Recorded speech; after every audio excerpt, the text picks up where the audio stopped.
this modern NBA, there maybe has not been the collection of top-end talent in terms of the sheer number of guys that you could – I mean, look, I understand he was injured and he was on a bad team, but LeBron James got one fifth-place vote.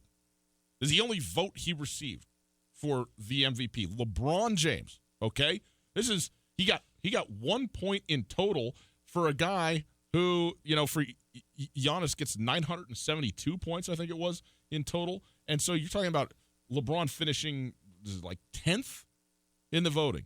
I mean, the names on this list are Harden, Paul George, Djokovic, Curry, Damian Lillard, Embiid, Kevin Durant. Kevin Durant's 8th.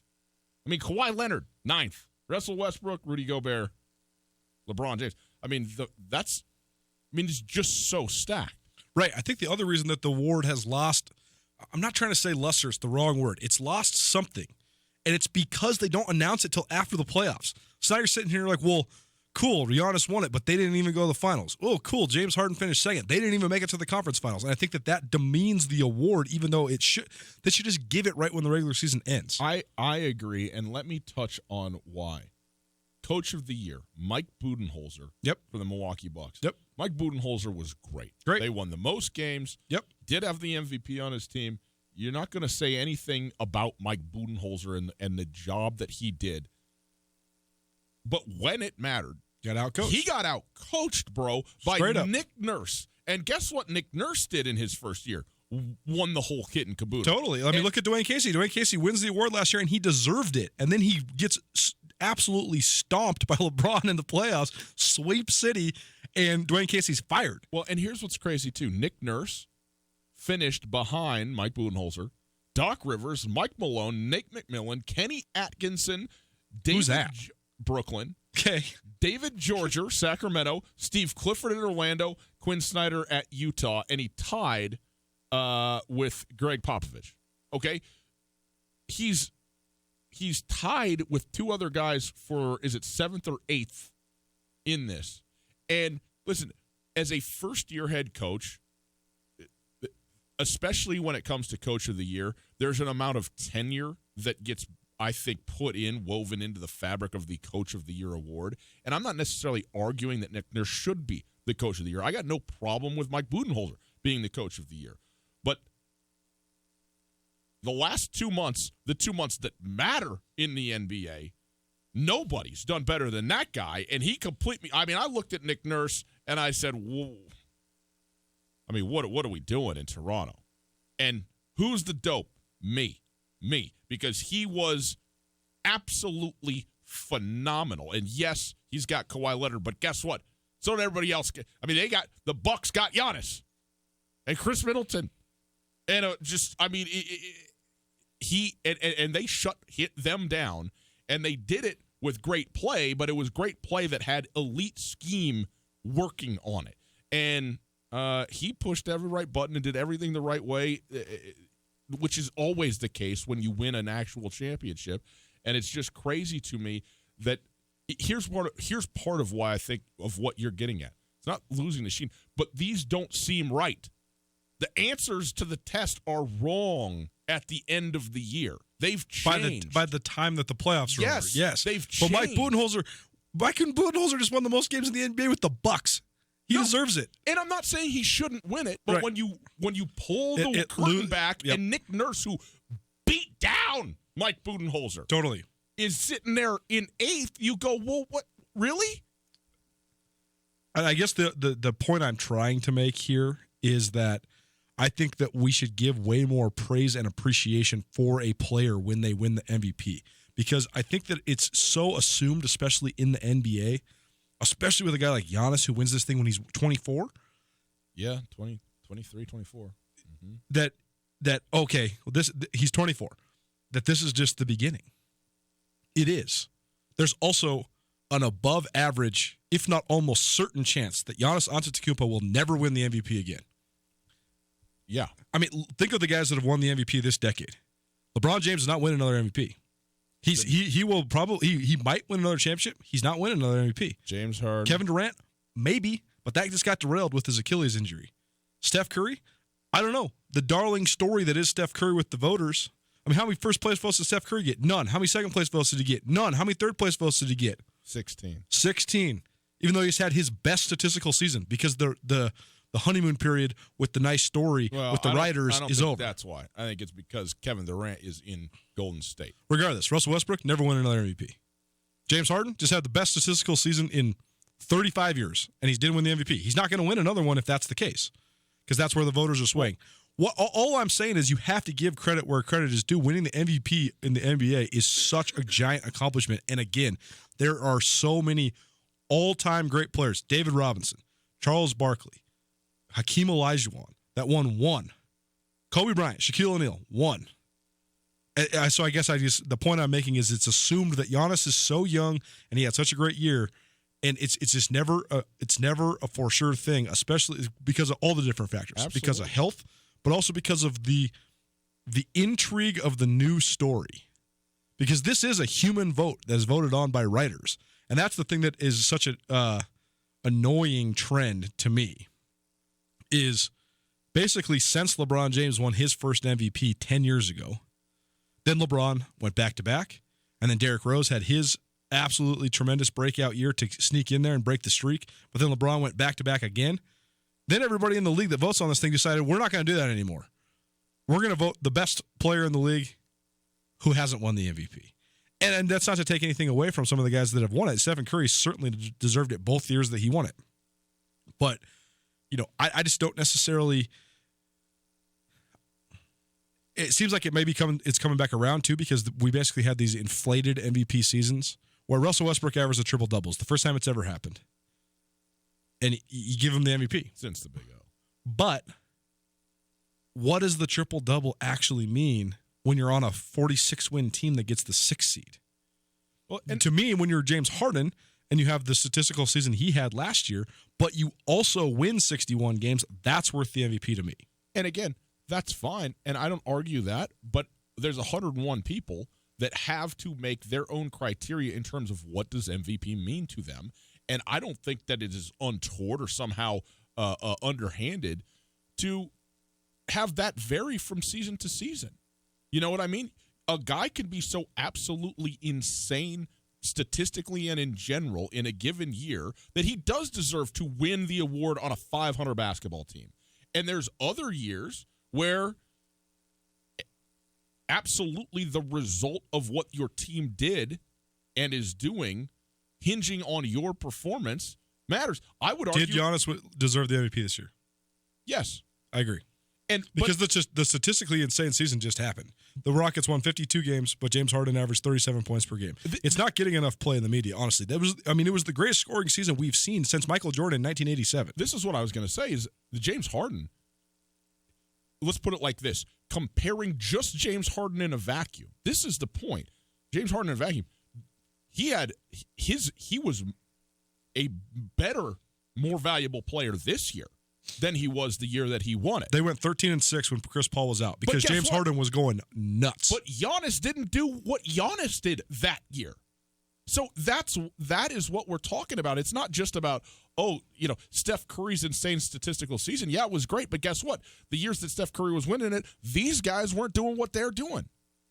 And by the way, it does matter. Like, here's the thing. If a team wins 70 games in a regular season, I'm not going to say absolutely, but almost assuredly, the MVP needs to come from that team. Certainly.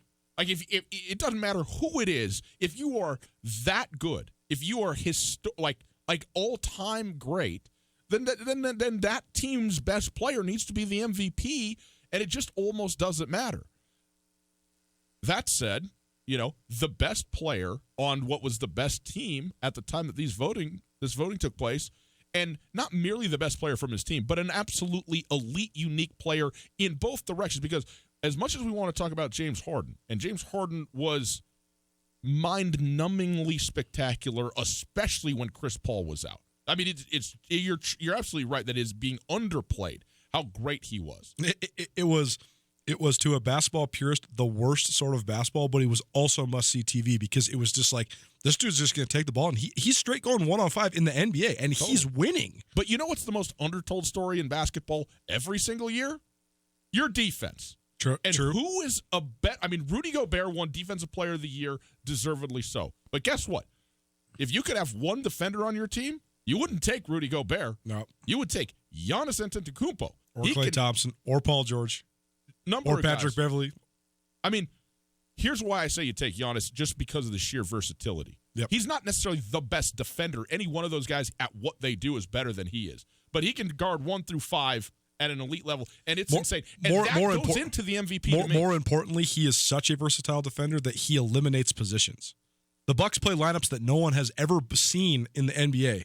When they roll out that lineup where you're playing Eric Bledsoe, Malcolm Brogdon, Giannis Antetokounmpo, Nikolai Mirotic, and Chris Middleton, you have literally 5 guys who can play point guard on offense and guard the center on defense. That's never been seen in the NBA before, ever. Let's run through the rest of these real quick. Luka Doncic is the Rookie of the Year, and by the way, nearly unanimous. And it should have been 100 votes. 98 of them were for him. The other 2 went to Trae Young, who took second. 100% should have been. No question. Luka Doncic was the Rookie of the Year. Absolutely. Luka Doncic Twitter highlights are among the great things you'll ever see. Just go watch him pass the ball. Lou Williams, 6th Man of the Year. Rudy Gobert is mentioned. The Defensive Player of the Year. Pascal Siakam, the Most Improved Player of the Year. And I believe that's back-to-back Most Improved. Is that right? No, Oladipo. Oladipo won it last year. Okay. But in any case, no, we would have known about Siakam last year if we would have if he would have been a Most Improved. You made the great point though. Lou Williams, the only American-born player in the group of all of the award winners. Yep. And we talked about after the draft, the first international player wasn't taken until 15, middle of the first round, which has been so rare. The influence of and now, not nearly the influence of, we're past the influence of, the leading of the NBA from an international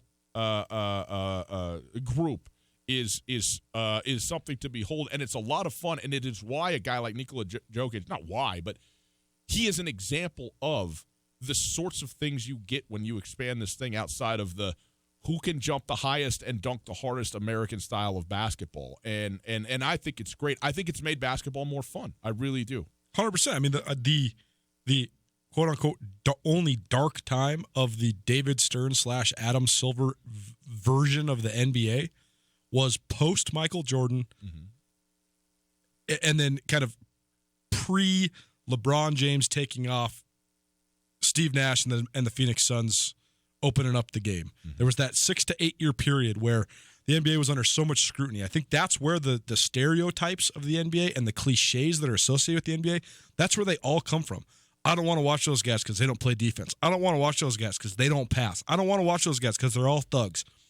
That was such a perception in the NBA, and in certain areas a reality.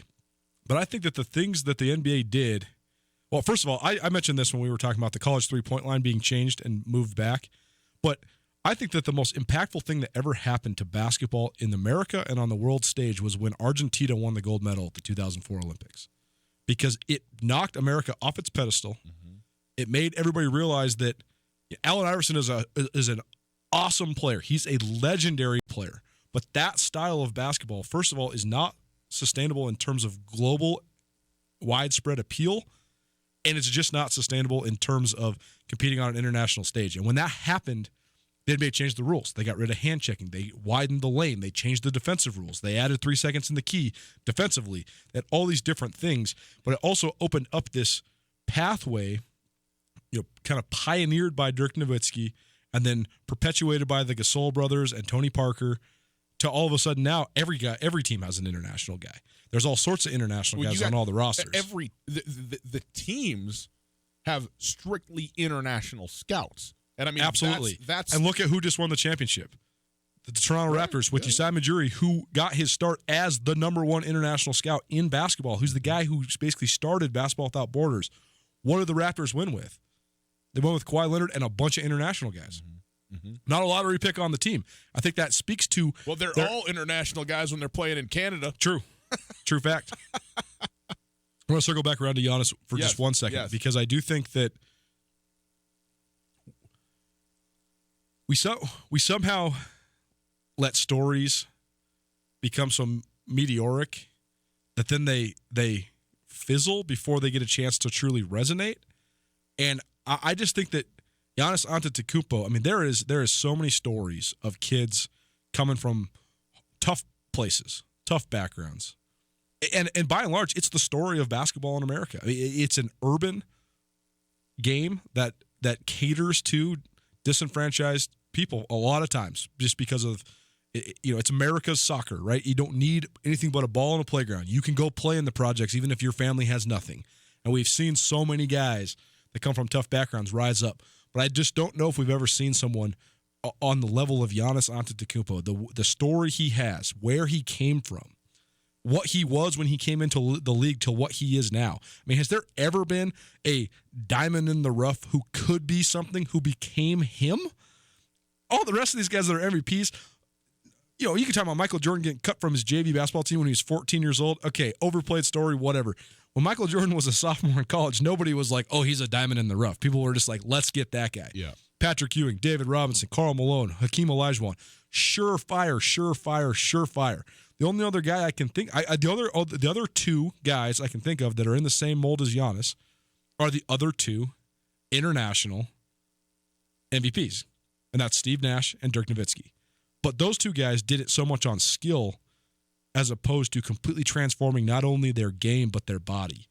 And I think that the story of Giannis, to come from a homeless kid living on the streets to a 165-pound kid who no one had ever heard of, getting drafted outside the lottery, to this, it's an unparalleled story. I mean, it's an unbelievable story. And you were saying about how much you loved when Zion Williamson got drafted number 1 and how emotional he was, because everybody knew he was getting drafted number 1, but he was still so emotional. Did you watch Giannis last night? I haven't seen it yet. I mean, it was epic, man. It was epic. It was so good. He is so appreciative for it, and he is such an appealing character in the NBA, and I think that and we always debate this, how hard do these guys actually work? Some of them work so hard it's beyond our comprehension. Others don't work nearly as hard as you think. But I think that you'd be hard-pressed to find a guy that has put in as much work and improved in such a short amount of time as Giannis Antetokounmpo. And I think it's an unbelievable story for him to go and do what he did this year. I totally agree with you. And that's, you savor this one because, like you said, if you're going to pick one guy or the field to win the MVP in any of the next, it looks like 5-10 years, you're going to take the field because it's so competitive, and there isn't a LeBron James right now who's just clearly the best player, because they're all kind of the best players right now, which is remarkable. Until LeBron comes out of hibernation. Or until Giannis all of a sudden grows 2 more inches and his arms spread out another 5 inches in each direction. I don't know. But it is he should. But also, as 24 years old, I mean, the Milwaukee Bucks they've won the lottery. As long as he stays, man. I mean, he's got to stay, obviously. But, I don't know. I think there's a lot to say about it. I have no idea what Giannis thinks, how he feels about Milwaukee. But also, as being a kid, a guy who grew up, like you said, in tough spots and so on and so forth, how much of the appeal that some of the major markets seem to have to a lot of these players, some of that stuff may not be as important to him. So who knows? But congratulations to him. Truly awesome and well-deserved. And I couldn't be happier. And I heard about it. I saw a little piece of it. I can't wait to actually sit down and listen to the speech in full because I know it's great. It's Tootell Nuanez, 102.9 ESPN Radio. Hey, got a little Osprey story for you from last night. Careful what you wish for, fans. Okay, careful who and how you talk smack. That's all I'm going to say. And also, we'll give you some Osprey tickets for tomorrow night's game. So stick around for that. RecCon, RECCON, RecCon is July 19th and 20th. It's at the Fort Missoula, the Outdoor Recreation and Conservation Meet. That's what RecCon is all about. Dozens of exhibitors from gear manufacturers to outdoor nonprofits are going to be there. Outdoor learning labs throughout the day for people to learn more about products and initiatives from various groups. Lots of cool off-road vehicles, fun for the whole family. The exhibitor area is open from 9 a.m. to 6 p.m. both days. That's July 19th and 20th, coming up here in under a month, just a couple of weeks away. Tickets are on sale now at www.recconmontana.com, RECCON There's also limited camp spots available, so if you would like to participate as a vendor or something along those lines, you can go ahead and do that. There's, of course, going to be beer from Big Sky Brewing, food trucks as well going to be there, so you can go check all that stuff out. RecCon, July 19th and 20th at the Fort Missoula. Be there. Carl Tyler's Missoula Volkswagen wants to help you celebrate Independence Day with a new SUV. Save now at Carl Tyler's Missoula Volkswagen. The Volkswagen Atlas has all your road trip needs covered with a 6-year, 72,000-mile bumper-to-bumper factory-limited warranty, along with the Missoula Volkswagen Forever Powertrain warranty. You can focus on your vacation with worry-free ownership. View our full inventory at MissoulaVW.com or stop by 3665 North Reserve Street today. Carl Tyler's Missoula Volkswagen.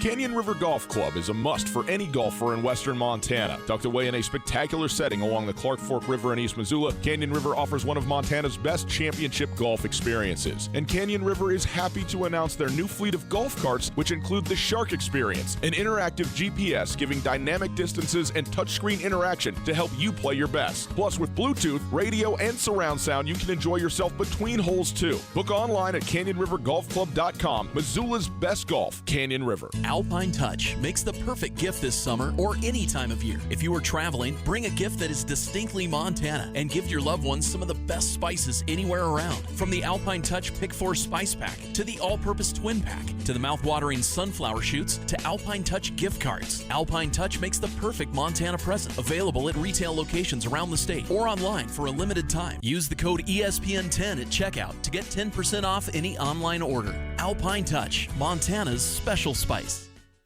No matter how far you may go, there's always one just down the road. Town Pump, who pump it up, pump it up. There's lots of fun to be had this summer. Get your wings at Town Pump with Red Bull Energy 12-ounce, 3 for only $7. Be refreshed and delighted anytime with any size fountain drink for just $1. Town Pump is right down the road. What are you waiting for? Town Pump, right down the road. Pump it up, oh yeah. Hey there, Colter Nuanez from Tootell, Nuanez 1029 ESPN Missoula, here with Tom from Aspen Sound. Tom got me a great deal on an automatic car starter this winter. Now it's summer. What sort of stuff you guys got going on down there, Tom? Well, Colter, coming into the summertime, we're picking up on the window tinting front. So if you need your windows tinted, give us a call. We'll get you scheduled up. Boats and ATVs are starting to come in full swing, and we're also starting to see the hot rods come out to play. Anything audio related, let us know. We'll get you taken care of. Feel the music at Aspen Sound. The splash of launching a new boat, the quiet of a favorite campsite, the noisy fun of a family barbecue on your new deck. Whatever summer sounds like to you, make it happen with a personal loan from Farmers State Bank. 9 locations to serve you, or start the loan application process online at farmersebank.com. Farmers State Bank, your Montana bank since 1907, an equal housing lender and member FDIC. ESPN Missoula Sports Center. Good afternoon, Ryan Tootell, Colter Nuanez, 1029 ESPN Sports Center. Tyler Hall will get his NBA shot. The former Montana State guard agreed to join the Chicago Bulls Summer League team on Tuesday. The 6'5" Rock Island, Illinois native scored 2,518 points in his illustrious career at MSU, the most in school and Big Sky Conference history. He buried 431 three-pointers, far and away the most in the history of the conference and the 8th most in the history of Division I basketball. Hall worked out for the Bulls on June 11th. Chicago's first Summer League game is July 5th against the LA Lakers. Hall joins Jordan Davis, formerly of Northern Colorado and currently with the Denver Nuggets, as players from the Big Sky to earn NBA opportunities this summer. Lexi Deaton, an all-state basketball player from Missoula Sentinel, has verbally committed to play for Montana State. The 6'1" forward, who averaged about 15 points per game last winter as a junior, she was offered a scholarship by Montana State head coach Tricia Binford after attending MSU's individual camp earlier this month. Deaton chooses MSU over interest from Montana, Idaho State, Air Force, Cal Poly, and Eastern Washington. And finally, a slow start doomed the Missoula Osprey last night against Billings. The O's gave up 5 runs in the top of the first inning and trailed 7-2 at the end of the third. Billings scored 3 more in the top of the fourth to push the lead to 10-3 before Missoula rallied in what ended as a 10-7 loss. Game 2 of the 3-game set tonight, 7:05, ESPN Radio.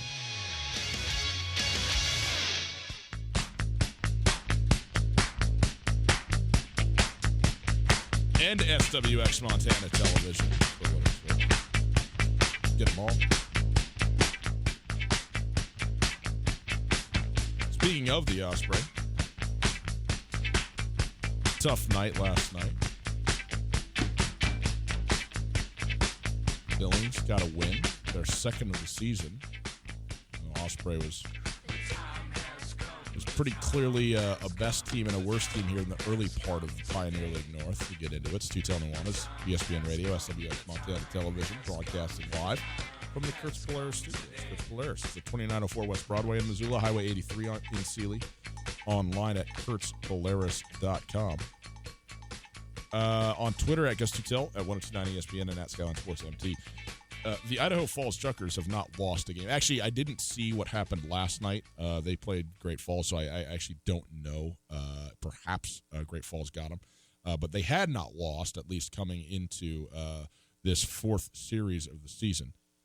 Billings had won but one game on the year. They were 1-8 heading into last night. They're now 2-8, as was mentioned in the news briefing there. They scored 5 runs in the top of the first inning, which is when I arrived in the second, 5-zip. And I'm going, what? What is going on here? I couldn't quite figure it out. Took the kids out. Wasn't calling the game last night, so I got to take the kids around, show them, the game, and sat in there for a while. The Osprey hit a home run in that second inning, which was great. And, I guess it was a double that scored a run, and they hit a home run later on in the game. But 2 more runs for Billings, and then 3 more in the fourth to get to 10. They scored those 3 runs on a home run. And the kid going up to the plate, he's standing there. His last name is Cotton. And there's these five group of 5 kids or whatever, college-age kids, and they're having an enjoyable evening, I think we can say. Great place to have an enjoyable evening. It is great place. Great place. They're having an enjoyable evening. They're doing the thing. And they're getting into them, what you do, and they're warming up right in front of them, and they're throwing it back to dodgeball, where he's like, oh, interesting strategy, Cotton. Let's see how that works out for him, because the kid's last name is the same as the first name of the announcer in the movie and that famous line from the movie. And so they're say a little aged, I think. It's a little old, but okay, you want to do the deal. Anyway, guy says to him, Cotton, I'll give you $50 right now if you hit a home run. First pitch. Gone. No way. Out of here. And of course, I gotta let him know, like, hey man, let's see it. Bring it out. Who's it? Grant? Is Grant on the $50 bill? Let's see it right now. Pull it out. I want you to pay this man. And he stood up, and everybody's paying everybody on phones now, right?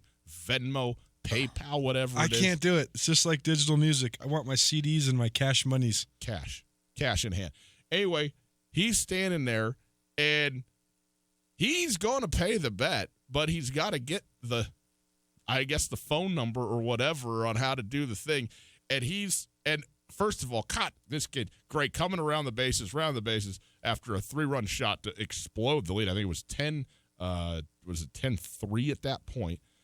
And just looks up at him and starts writing checks out of his hand, writing them out, going, you pay me my money. Now, how old could this kid possibly be? 21, 21, whatever it is. So the two of them are going back and forth. It's great. No, it was not, there's no real animus there. It was just a good moment. It's fun. Anyway, the kid walks over, starts to try to reach into the dugout to make to pay him, with his phone. And then, some point security came down. You can't be in the dugout, and maybe said, "Oh, you've had maybe a little more fun than you should have been having. Why don't you come on upstairs for a while and chill out a little bit?" So he was police, kind of on his way. But it made me very happy because it doesn't usually happen like that. You know what I mean? You make that bet, and all of a sudden you got to cash that thing in. You go, don't know about that. Shouldn't have done that one.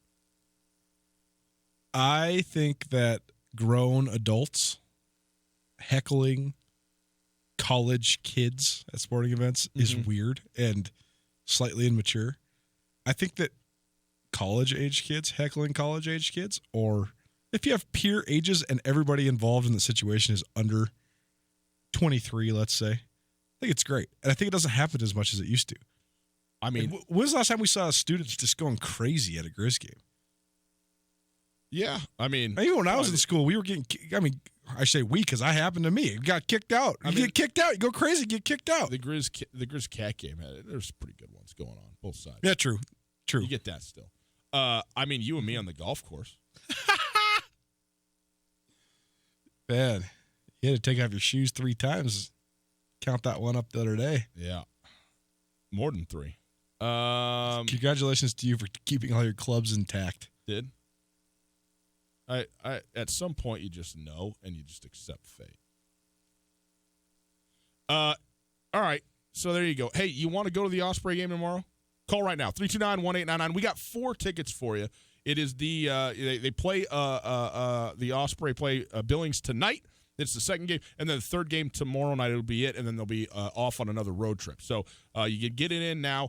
Stadium's awesome. It's great to be down there. Still not so hot that you're just dying, and it's just beautiful. It's light, the whole time. You're getting that long, extended twilight. Beautiful night to be in the park. So 4 tickets for you. That's right. We're giving a full 4-pack away.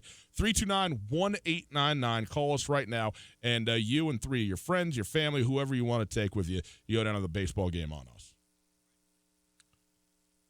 First of all, props to you for calling the games. Thought you did a great job. Thanks. You and Keith DeMolders, entertaining. I watched most of Sunday's game before I hit the road back to Zootown from Bozeman. Cool. It's cool to be able to watch Missoula Osprey baseball on television statewide. And it's also great because even though it is the Osprey games, most of these games are going to include Great Falls and Billings as well. So, our friends out there in Billings and Great Falls, even though they're Osprey telecasts, you at least get some of those games, which are road games, so even better, for those fans in the Billings and Great Falls areas to watch their team. A good broadcast, not just good broadcasters, but it was a good broadcast. Yeah, I thought the stuff is good. The camera guys doing good work. And Riley is going to be on it tonight. Riley Corcoran, Does he know? I think he's been told. I think he's been apprised of the situation. But I think Riley tonight and tomorrow night going to be in for the last 2. So that's always great to have Mr. Corcoran out there doing his thing. Very good. General take on the O's so far this year, because you've seen a little bit more than I have. I think that it's still hard for me to compare them up again. Let's put it like this: it looked to me like them and Great Falls are pretty even teams, very even teams. Seems as if all 3 of the Montana teams are going to be up and down this year. Yeah, and this is the thing. I think it's the nature of the level of baseball, right? When you're talking about some night you're going to go out and you are going to dominate, in a game, and you're going to hit a bunch of home runs. You're going to be great. And then other nights you go out against a team that has, 1 win on their resume, and you give up 10 runs in 4 innings. I mean, that's just the nature of Rookie A baseball. Totally. They have some elite players. I think Spencer Brickhouse is a special player to watch him both at the bat and at first base. I think he's absolutely worth watching. I thought Ryan Fritzy he's gunning 96 miles an hour, and he's older now. He's 25 years old. I don't know what his role is within the organization and expectations, but he came in and closed it out and was unhittable. And he came in, and I mean, you think that the difference between 90 and 95 just isn't that much. I mean, they're both really fast. Believe me, when you're looking at 95, 96, 97, and when you're looking at 89, 90, 91. There's just a distinct difference there. So, that's what we're saying. And I thought Leover Peguero, I thought was probably Missoula's best all-around player to me, both what he did at the dish and defensively as a shortstop. I thought he was really fun to watch. So there's definitely some players, but there's going to be players on a lot of these teams that are going to be, out there and be good. I think you're still very early to start trying to determine, well, what do we have as a team here, But they're certainly entertaining, and they're they're obviously competitive. My only perception was that when you have so many guys on the roster that have played in Missoula before, to me, that's a direct indication to the strength of the farm system of the Arizona Diamondbacks, meaning that they're going to put a lot of their really young guys and a lot of their sort of prove it or it's over guys, right? Like if you're 24 and you've been in Missoula before and you're in Missoula again, you have to give them a reason to move you up, or you're probably getting moved out. Yes, right. So I think that's just sometimes you have no way to predict. Last year, the Diamondbacks went so heavy in the draft on high school, so there was a ton of really good high school kids that got sent to Missoula, and that's my favorite when that's the thing that occurs, because you're going to be wildly inconsistent because the guys are learning how to play pro baseball, but you're going to have the highest level of talent, natural gift, right. Whereas this year, it might be a little bit interesting because I think there's going to be a lot of platooning and a lot, as there always is, but there's a lot of guys, it seems to me, on the roster right now. I think there's 13 guys on the roster that have been in Missoula before. And to me, those guys are all going to get ample playing time because they got to figure, the Diamondbacks have to figure out, are these guys going to be AA players, right, or not players in our organization at all? Okay, good times. By the way, let's see, Tyler Hull, that's what we're going to do next, is on a Summer League team. He's the second one out of the Big Sky, joining Jordan Davis to make a Summer League roster. So we'll talk about that. Congratulations to Adam, who is going to the game tomorrow night. More Tootell and Nuanez right after this. Right now at Carl Tyler Chevrolet, take advantage of employee pricing and up to $7,500 in rebates on all 2018 Silverados. Get the most out of your summer with a reliable truck that'll take you anywhere during Carl Tyler Chevrolet's June Silverado sell down. Save $11,719 on select 2018 Silverado 1500s. View our full inventory at gmofmontana.com or 3663 North Reserve Street. Carl Tyler Chevrolet. Find new roads. Canyon River Golf Club is a must for any golfer in western Montana. Tucked away in a spectacular setting along the Clark Fork River in East Missoula, Canyon River offers one of Montana's best championship golf experiences. And Canyon River is happy to announce their new fleet of golf carts, which include the Shark Experience, an interactive GPS giving dynamic distances and touchscreen interaction to help you play your best. Plus, with Bluetooth, radio, and surround sound, you can enjoy yourself between holes too. Book online at CanyonRiverGolfClub.com. Missoula's best golf, Canyon River. Good news. Missoulians can finally move into what we love best, being outside.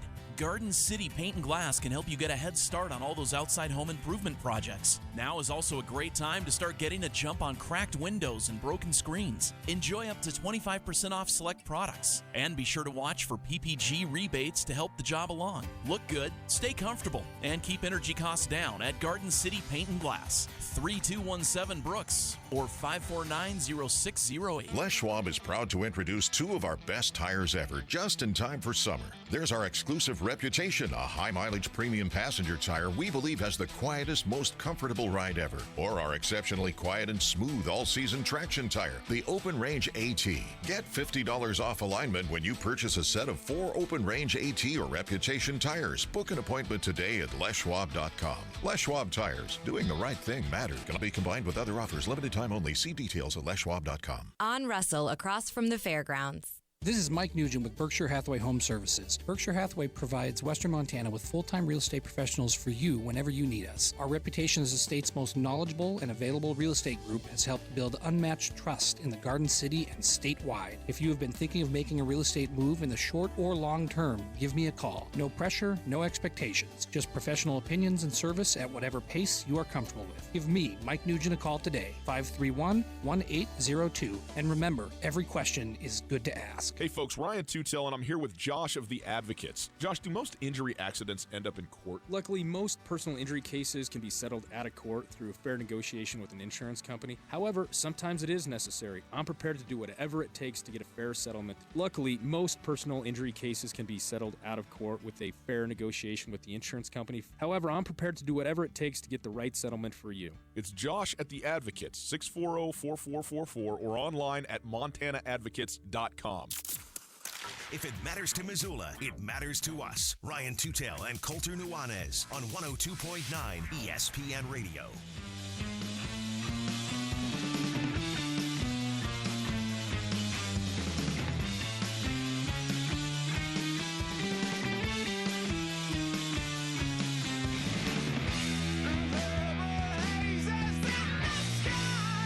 It's hard to play in the NBA.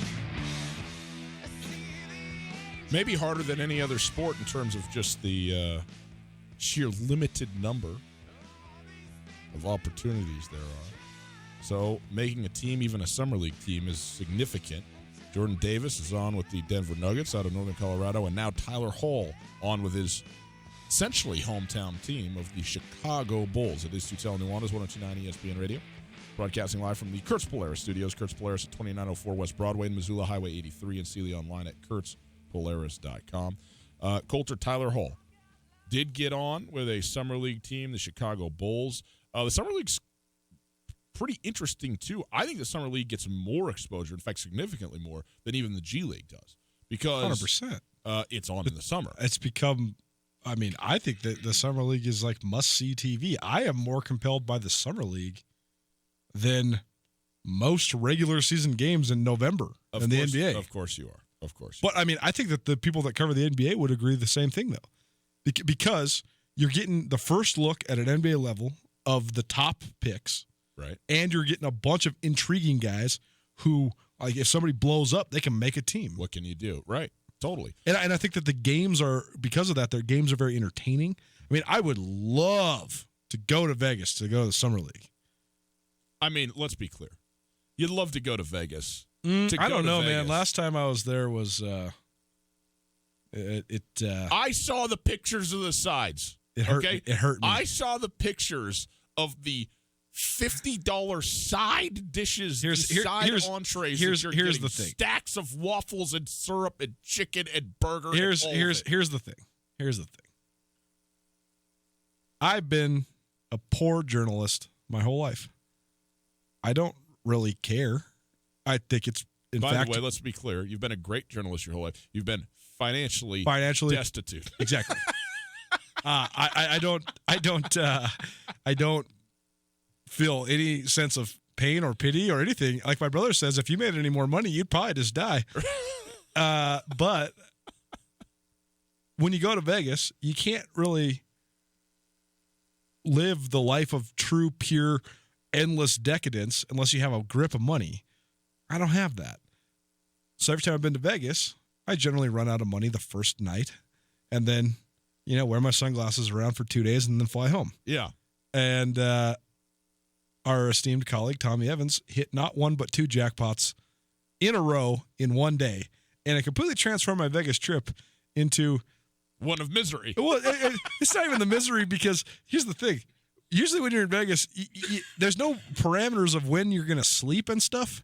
So if you just kind of time it right, you just have to eat once per day because you're just going to kind of wake up and maybe be rubbing your eyes a little bit and then go eat and then you just kind of do it again and then maybe pass out early or maybe pass out late. Who knows what happens? But the getting 3 meals in a day in Vegas, you're going to spend $150 even if you eat the cheapest places in the world.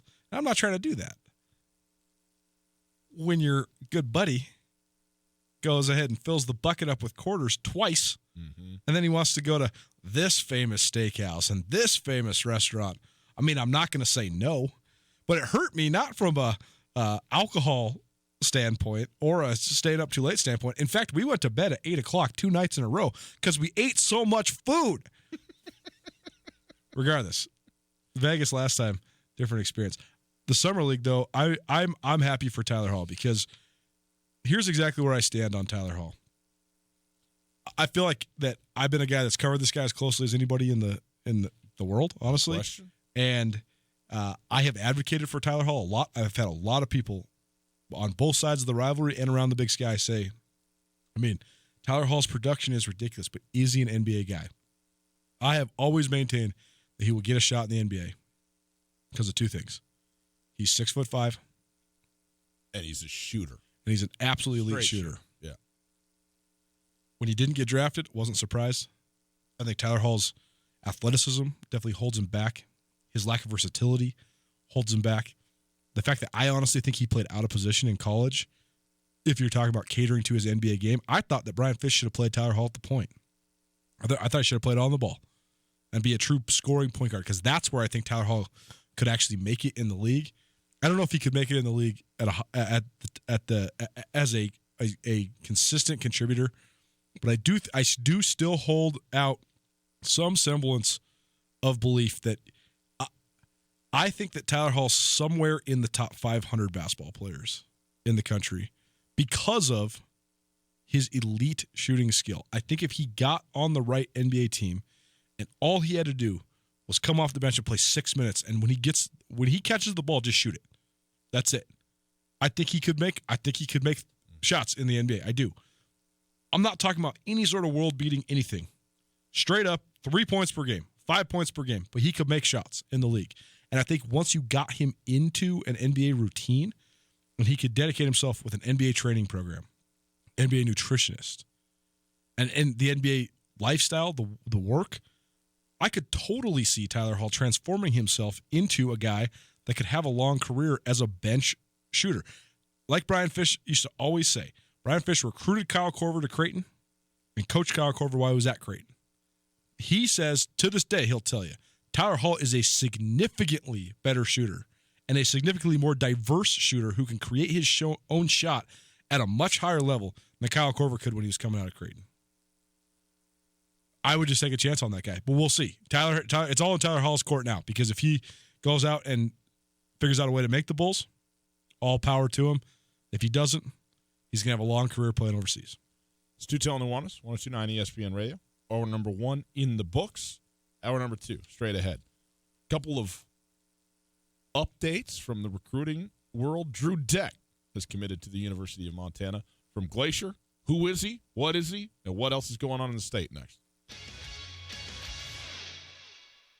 At the Montana Club, our goal is to create a menu of mouth-watering food with variety to satisfy any craving. From the garden fresh ingredients in our salads to our succulent, perfectly grilled Montana Club Angus steaks, we take pride in every detail that goes into preparing your food. Top off your meal with a premium cocktail, wine, or microbrew. Come as you are and satisfy your craving with our home-style breakfast, lunch, and dinner at the Montana Club on Brooks and North Reserve, Missoula.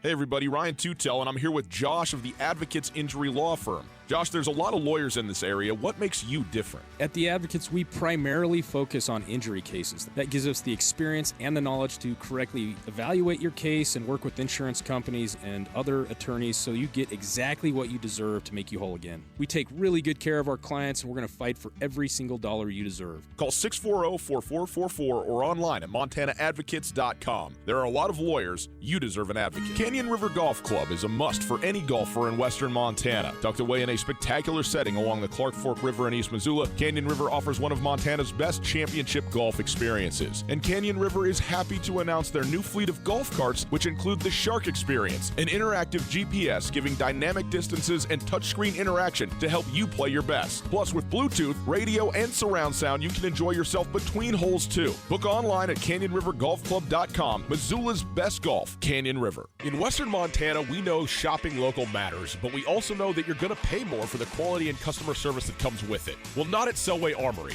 Selway Armory is locally owned with a staff of specialists that can answer any question. In addition to the expertise, though, Selway Armory also has a bigger selection and, are you ready, lower prices than the box stores. When you're in the market for firearms and accessories, save money with the experts at Selway Armory. Selway Armory, 2825 Stockyard Road, Unit E6, and online at selwayarmory.com. Hello, Missoula. Ryan Tootell here from Tootell and Nuanez. At the beginning of 2019, Coulter came up with a new idea that has already grown into one of our most broad, in-depth, and successful segments. The ESPN Roundtable has been a highlight of the year for us so far. From the standout seniors from the University of Montana men's Big Sky Conference Championship basketball team to NFL players with Montana ties to Grizz head coach Bobby Houck to Montana State Athletic Director Leon Costello, we've covered a wide swath with these weekly long-form interviews. Heck, we even had a real Irishman in the studio. Standout Grizz men's tennis player Oisin Shaffrey was certainly one of our most entertaining subjects. As we enter the summer months, we're going to keep the ESPN Roundtable rolling with a collection of premier guests. So check out the ESPN Roundtable. The 30-minute segment airs at noon each Wednesday on Tootell and Nuanez at 5 p.m. on 102.9 ESPN Missoula and SWX Television every Thursday, and forevermore as part of the Big Sky Breakdown podcast series at SkylineSportsMT.com. The ESPN Roundtable, presented by Paradise Falls, Missoula's coolest hotspot. ESPN Radio for Western Montana, KKVU HD3 Stevensville, and 102.9 FM on K275BS Missoula.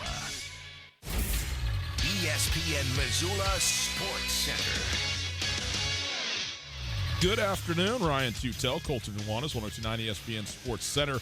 Tyler Hall will get his NBA shot. The former Montana State guard agreed to join the Chicago Bulls Summer League team on Tuesday. The 6'5" Rock Island, Illinois native scored 2,518 points in his illustrious career at MSU, the most in school history and the most in Big Sky Conference history. He buried 431 three-pointers, which is by far the most in the Big Sky's conference history and the 8th most in the history of Division I basketball at large. Hall worked out for the Bulls on June 11th.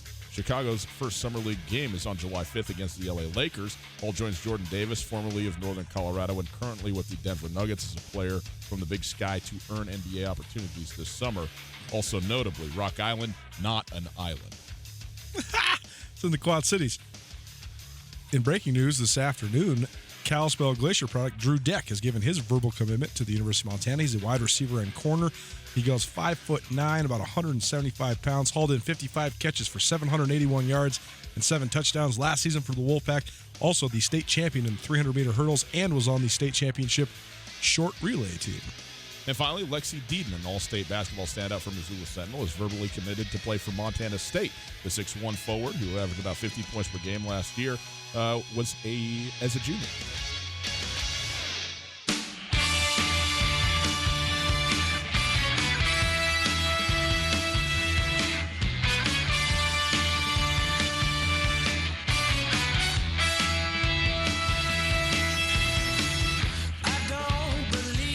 Let's do some recruiting stuff, shall we? It's Tootell Nuanez, 102.9 ESPN Radio.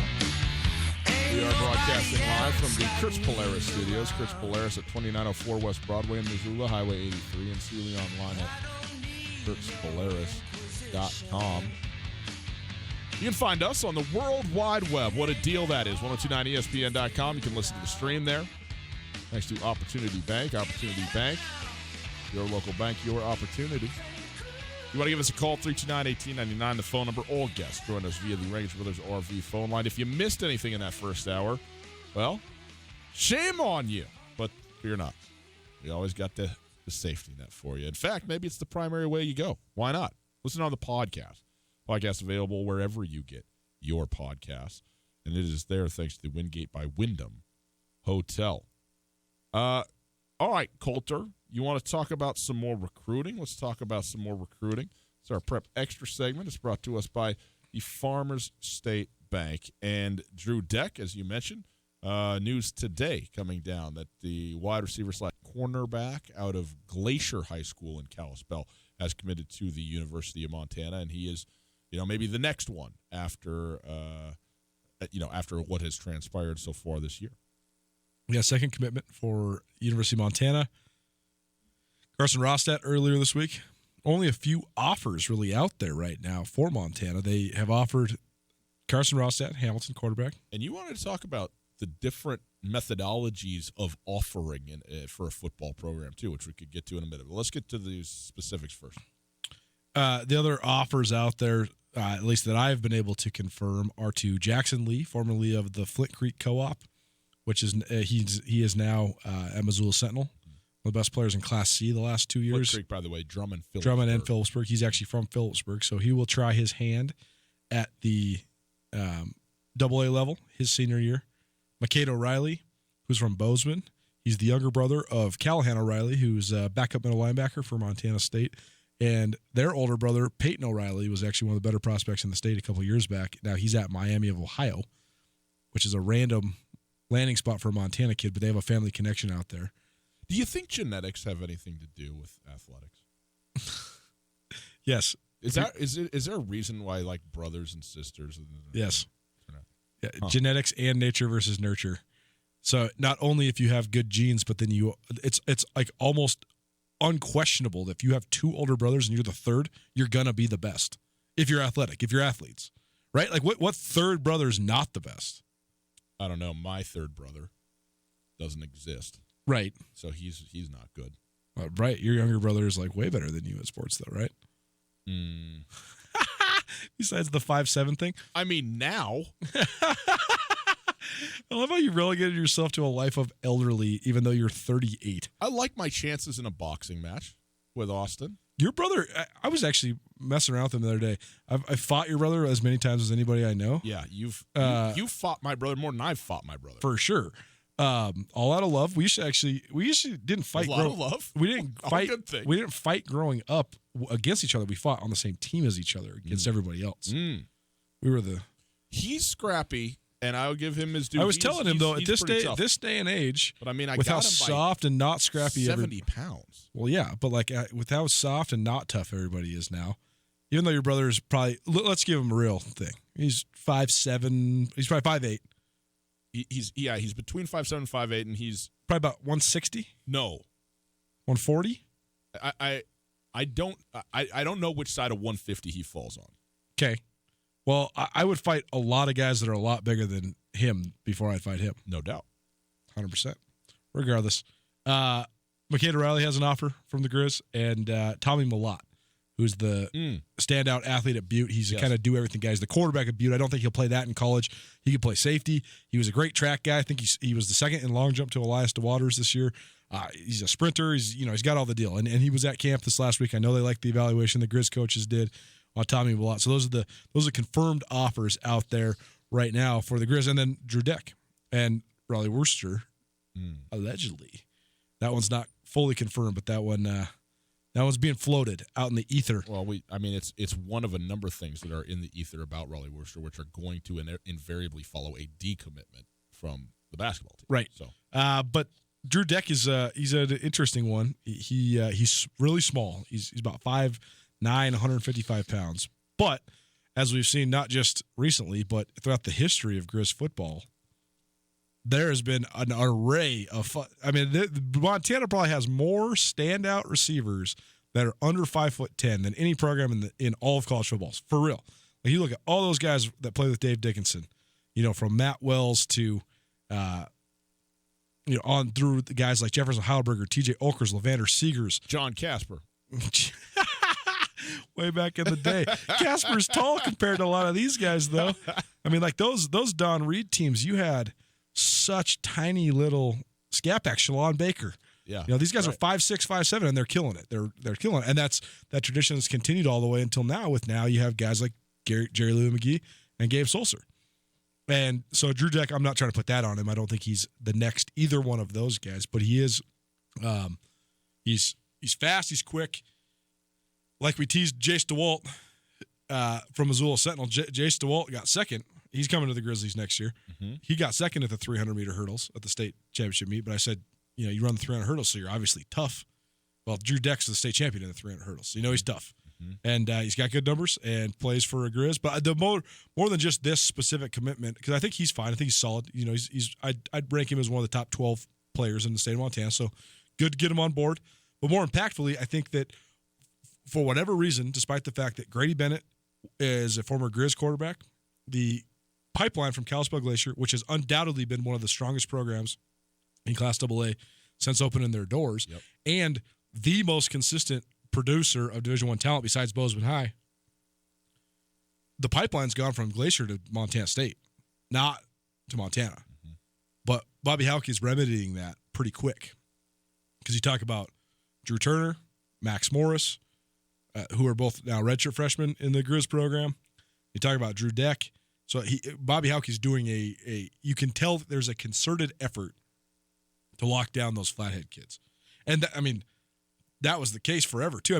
Flathead, people forget, because Glacier has sort of changed the game up there, and then all the open enrollment stuff has made it all different and stuff. And the fact that Whitefish, Columbia Falls, and Big Fork have all been really good in boys sports, both basketball and football, has been sort of a reallotment of talent. But people forget that Flathead High School used to be in the same situation that Bozeman High was in, and it was even a little bit more profound because 8th graders went to Flathead High as well. So you're talking about 2,500 plus kids in a high school. And Flathead used to be straight dominant in the number of sports like wrestling and track. They were kicking everybody's butts. And there's been a lot of great players that have come from up in that neck of the woods. And as of late, there's been very few Kalispell guys from either Flathead or Glacier that have come down to the University of Montana. And there's been an array of guys at Glacier, guys from Joel Horn to Josh Hill to, I think that there was one Cat Grizz game a couple years ago. I think it was must have been 2015 when Devin Jeffries was still playing. There was, I think, 9, maybe even 10 Glacier guys playing in the game, and I think 8 of them played for the Cats. So locking that territory back down, I think that's a good thing for Montana, and obviously an effort that Bobby Hauck is trying to make. Another interesting point, though, is that, as we know, Coach Hauck loves Montana. He loves the Flathead. He has a place on the Flathead. You might as well go clean up and recruiting up in Kalispell because you want to be going to the lake this time of year anyways, right? I mean, get your canoe out, paddle right on up there. That's actually the story that Max Morris told us on this show. He said, actually, it might have not been with you. It was his recruiting interview. I said, how'd this all come about? He said, well, Coach Hauck and my dad have been friends all the way since back in the day and from Butte. He said, Coach Hauck just came to our lake cabin one day, and he was looking at me, and he said, how's it going? And looked up the measurables and the statistics and said, well, I got some scholarship money for you. You want to be a Grizz? Boom. Committed. Well, why not? Why not? Has he not seen my measurables? Well, you've exhausted your eligibility by going to college for 8 consecutive years. Have I, though? Because I have not played any sports, shockingly. It doesn't matter. Your clock NCAA starts. Your clock starts ticking the day you step on campus. Is that right? 100%. That seems foolish. I mean, I've been holding out hope that maybe a mixed doctoral athletics scholarship could be out there for me somewhere. PhD in history and a swimming scholarship somewhere. How great would that be? Okay. What else you got? Right. You want to talk about some more in-state recruits? While we continue on in the former State Bank Prep Extra segment, I would like to talk about Lexi Deaton. Okay. Lexi Deaton. I think this is an interesting talking point as well. I mean, I think it's a very eyebrow-raising talking point. Lexi Deaton, all-state basketball player. She was a junior last year. She's obviously going to be a senior now. Averaged about 15 points per game on a Sentinel team that had a very poor season by Sentinel standards. That said, Sentinel has been to, 4 consecutive state championships in the 4 seasons prior, and has been. And they won 3 straight. I mean, there's only been 3 AA schools to ever win 3 straight, and they were the most recent until Helena High did it this year. Been so very dominant, and obviously her mother, Karen Deaton, one of the elite women's basketball players ever, and a University of Washington product, who's been on this show. She's wonderful, and I think is without question the figure in high school girls basketball coaching in the state of Montana, and has produced a ton of college players, and has also been the coach of the University of Montana Lady Grizz current head coach Shannon Schwann's daughters on that Sentinel team. And there's a lot of different reasons that you go different places to play, but this is a bloodline kid, Lexi Deaton, from a very, very well-known, the most well-known women's basketball family at the high school level. I would say the Schwann/Cates are the most well-known high school women's basketball full stop family in the state of Montana. Sure.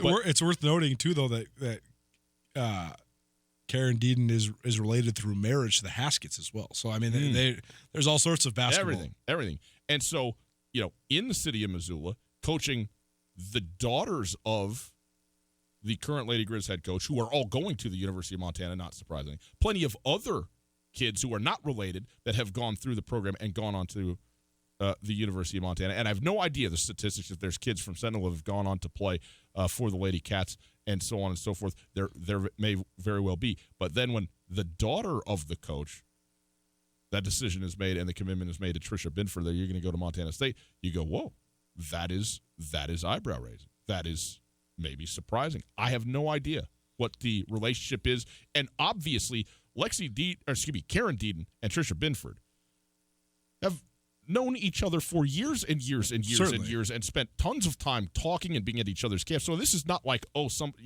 there's without question a relationship both directions, but it's always something when the Missoula person goes to Montana State. It's always someone, the Bozeman kid comes to Missoula. So that's always out there. And this one is a unique one, and I think we can say that at least. Well, certainly, especially considering that Jordan Schwann, Shelby Schwann, and Kylie Froelich all Missoula Sentinel products that played. I mean, Lexi Deaton's been playing varsity And since all teammates. Yes. Lexi Deaton's been playing varsity for the duration of her high school career. And so she played multiple years with the Schwain sisters as well as Kylie Froelich. So it is interesting that she's going across the divide. A lot of different factors that could go into this. She was at individual camp over there, so she got to check out campus.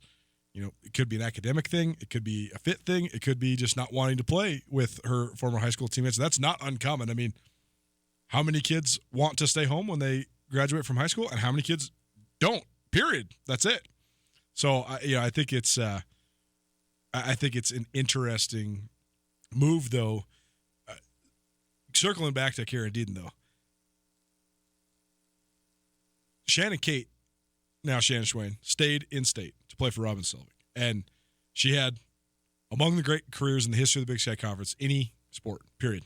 She was voted the Big Sky Conference's #1 athlete of all time during their 50th anniversary celebration. Right. She was a first-team All-American at Montana. Consider that. Think about it.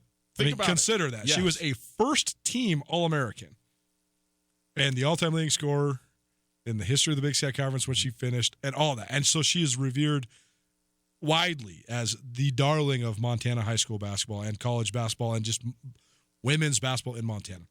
100% deservedly so. But you have to just remember just how good Karen Deaton was. Karen Deaton was a McDonald's All-American in high school. And they went to the University of Washington. They went 123 and won 3 straight Pac-12 championships. If Karen Deaton would have been 10 years younger, she would have been a top 10 pick in the WNBA. There's no question. There's just the WNBA didn't exist. Right. I remember. Well, and the same thing certainly for Shannon Kate as well. Oh, absolutely. And Shannon went to. And Shannon's career ended so unfortunately because she went to Spain to play in the top league in the world, and her shoulder she tore it, and it could never get back. And Karen Deaton played in that same Spanish league, and then played in France, and then. If people remember the precursor of the WNBA, the ABL, the American Basketball League, she played for the Connecticut Blizzard. And I remember this distinctly as a kid. Is there good women's basketball in Connecticut? Just maybe a little bit. I remember distinctly, because Jordan Haskett is 2 years older than me, and Kellen Haskett, his brother, was my same grade. And so I went to camps with those guys growing up my whole life. But then I remember one of my childhood basketball coaches, Dawn Siliker, who then became Dawn Deaton. She married Karen Deaton's brother, put on a camp at Hellgate Elementary. And I remember Jordan and Kellen both rolled in there, and I thought I was the big dog at Hellgate. You know, I grew early. I was the big man. You know, 7th grade. You know, I was a foot and a half taller than Austin Tootell. Still. But I remember thinking, well, who's this 6'6" freshman in high school over here? Well, it turns out he became the 17th all-time leading scorer in the history of the University of Montana, and one of the great basketball players to ever come out of Missoula, Jordan Haskett.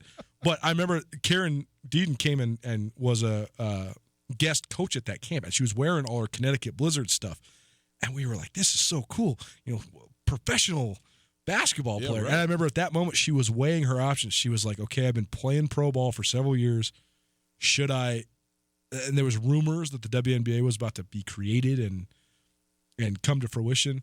Should I ride it out? Should I keep trying to play, or should I just move back to Montana and start coaching? And she obviously chose the latter to massive success that she's had at Missoula Sentinel. But it's just interesting the arc that all of this has gone on. It's also interesting to me that now we've reached this point where there are some of these legendary, memorable basketball players from the state that are now old enough to have daughters and sons that are coming up through the ranks. And I think that there was an assumption for a long time that, the Lady Grizz was just going to be the daughters of the Schwains and the Deatons, right? The Schwains and the Westwaters. But it hasn't been the case. Yeah. This move makes it so that's not a full certainty. But regardless, all of that conversation aside, Lexi Deaton is a great player, and I know that she was a little bit banged up this last year as well. But best of health to her in her senior year at Missoula Sentinel, and it's a good get for Trisha Bidford. That's the other thing that's so interesting is the influx. There's been these Missoula girls that are going to the Lady Grizz. that's maintained a good Montana presence on the roster. Now you have Jamie Pickens coming in too. So the Lady Grizz still have a pretty strong Montana presence. Completely out of circumstance, Montana State has, right before the addition of these new players, had no Montana players on their roster because Madison Shade, who's from Missoula Big Sky, she graduated early. And she had been kind of just she hadn't really played much, so she just said, "Okay, I'm good. I'm going to take my degree. I got to suit up for 4 years. Great."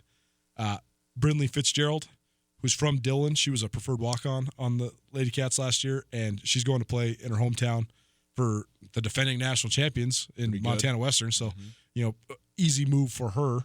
And then Cameron Hilborn, who was from Helena High, who played some good minutes last year for Montana State, she decided she's going to go do track instead. And, she's a state champion pole vaulter, and she's qualified for the Big Sky Outdoor Championships in pole vault, even though she only competed during the outdoor season for like 4 weeks. But that left Tricia Binford with no Montana girls. And as we know in the state, right, wrong, or indifferent, that's always a rallying cry and a point of contention if you don't have in-state athletes. And the women's basketball in Montana has been so good. Yes. So good. Yes. I mean, as good or superior to all the rest of the sports, period. And so I think this is good optics as well as you're adding a good player. The other interesting one at Montana State is Cola Badbear. I wonder if she can get healthy because I think she could be one of those real fan favorite type players. She's incredibly fun to watch. If you've ever watched her compete in volleyball or basketball, she was one of those ones where I'm not getting over to Billings to watch high school sports, but I'm tuning into SWX and Q2 to see the highlights of her because she puts on a show. She's got that flair. She plays with a lot of passion, but she unfortunately tore her ACL during volleyball season last year. So you hope that she's back to being healthy because I think not only is she going to be a fan favorite just because of her Native American lineage and the style that she plays with, the passion she plays with, but she's also just a really good player. She's an outstanding player, and she's the next kind of in the long line of great players from that neck of the woods. So continued health to her as well. But I just find this stuff so interesting because, there's such a varying level of development that goes with football players that go to play football for the Cats and the Grizz, and there's always so much optimism, and we've seen so often, more often than not, guys that were from Class C schools that have really no pedigree at all become tremendous players and even sometimes NFL players. And that's such a great evolution to watch. But on the other side of the coin, there's often so many straight elite primetime prospects in Montana, and watching some of those girls like Jill Barta and Jocelyn Tinkle and girls like that go out of state, I think it's been hard for people in Montana to sort of stomach. So I think it's fun to watch the recruiting wars in women's basketball in Montana, especially when there is the quality of players that we're talking about. It's Tootell and Nuanez, 102.9 ESPN Radio. This has been the Farmer State Bank Prep Extra segment. Brides and grooms, you made a lot of decisions about your new life together. Having to choose a bank, we'll do that too. Farmer State Bank has everything you need for your new life together. Go check them out. FarmersEBank.com. Quick break. On the other side, recruiting. What's the best way to do it? Is there a best way to do it? We will discuss. Carl Tyler's Missoula Volkswagen wants to help you celebrate Independence Day with the new SUV. Save now at Carl Tyler's Missoula Volkswagen. The Volkswagen Atlas has all your road trip needs covered with a 6-year, 72,000-mile bumper-to-bumper factory-limited warranty, along with the Missoula Volkswagen Forever Powertrain warranty. You can focus on your vacation with worry-free ownership. View our full inventory at MissoulaVW.com or stop by 3665 North Reserve Street today. Carl Tyler's Missoula Volkswagen. Okay. Hey folks, Ryan Tootell here, and I'm with Josh from the Advocates Injury Attorneys. Josh, if our listeners have been injured in an accident, how can you help? We're here to help you after a car accident by negotiating with insurance companies, recovering lost wages if you have any, and even getting you into a rental car if you need one. Call us today for a free consultation, and we'll get started helping you right away. If you need help, get a hold of the Advocates. Call Josh at 640-4444 or online at montanaadvocates.com. You deserve an advocate. We ate a lot of steaks before we came up with the Montana Club's Private Reserve Cut Angus. It's as good a steak as you're going to get. Our Private Reserve Cut Angus is specially cut for us. And with our custom seasoning, it has a flavor that's absolutely incomparable. We're confident that it will satisfy the most discriminating steak customer for an unrivaled steak experience. Real Montana, real food. The Montana Club on Brooks and North Reserve, Missoula. Les Schwab is proud to introduce two of our best tires ever just in time for summer. There's our exclusive open range AT that we believe is our quietest, smoothest, and best all-season traction tire ever, or the Reputation, our exclusive high-mileage premium passenger tire. Get $50 off alignment when you purchase a set of 4 open range AT or Reputation tires. Book an appointment today at leschwab.com. Les Schwab Tires. Doing the right thing matters. Cannot be combined with other offers. Limited time only. See details at leschwab.com. On Russell, across from the fairgrounds. Everybody knows that high school sports generate suspense, excitement, and drama. They also generate higher grade point averages, stronger work habits, and greater self-esteem. Everybody knows that high school sports give us more value for our entertainment dollar. They also give us leaders committed to strengthening communities right here in Montana. The true value of playing sports in school can't be measured in wins and losses or dollars and cents. Studies show that participation in sports, along with other extracurricular activities, is one of the best ways to teach leadership, cooperation, accountability, and other invaluable life skills. Don't just stand on the sidelines. Encourage the young people you know to get in the game. When you do, you'll be helping them get ahead in life. High school sports, a winning part of a complete education. This message presented by the Montana High School Association and the Montana Interscholastic Athletic Administrators Association. ESPN Missoula Sports Center. Good evening, Ryan Tootell, Colton Nuanez, ESPN Sports Center. Tyler Hall will get his NBA shot. The former MSU guard agreed to join the Chicago Bulls Summer League team on Tuesday. The 6'5" Rock Island, Illinois native scored 2,518 points in his illustrious career at MSU, the most in school and conference history. He also buried 431 three-pointers, which is the most for and away in the Big Sky's history, as well as 8th ever in Division I basketball.